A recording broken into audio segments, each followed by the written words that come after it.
Сәлем қыздар, бүгін сіздермен соғым алған кезде жілікті қалай бөлу туралы лайфхактармен бөлісетін боламын. Ұнаса комментарий қалдырып, лайк басуды ұмытпаңыздар. Соңына дейін көруге кеңес беремін. Ең алдымен етті осындай бөліктерге бөліп аламын.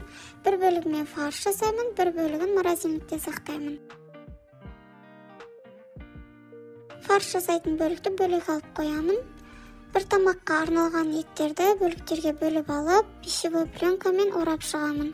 Барлығын жеке-жеке ораймын. Бұл бір-біріне жабысып қалмауына септігін тигізеді. Және де морозильниктің үлкен ыдысын алып, осылай барлығын орналастырып шығамын. Сүйектерді де орап қоямын. Және де морозильникте сақтай берсек болады.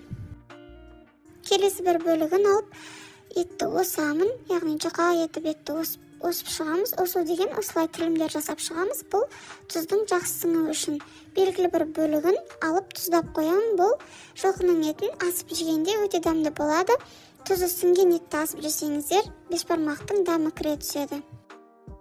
Сүйектерді де осылай осып аламын. Бұлар әлі жайылатын кезде ортасынан тағы бір бөлінеді, немесе сүйектерді жіппен байлап ілуге болады. Бір ескертетін жағдай, тұздағаннан кейін кемінде 2 тәулік ол тұзда тұруы керек. Одан кейін барып далаға алып шығып жайсаңыздар болады. Үйде сақтағанда салқын жерде сақтаймыз етті.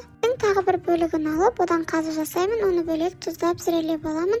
Ол видеомен YouTube каналымда бөлісемін. Міне, үлкен ыдысты алып, осылай барлық жеріне, тілім жасалған жерлерінің бәріне тұзды сүйіп шығамыз. Мен тағы да зіре қолдандым. Зірені де арасына жақсылап сеуіп шығамыз. Бұл еттің дәмін кіргізеді. Барлығын осылай арасына дейін тұздап шығамыз. Тұз жақсы сіңеді. Одан кейін бетін жауып алып қойсақ болады. Екінші бөлігіне фаршқа арналған етті алып қойған едім.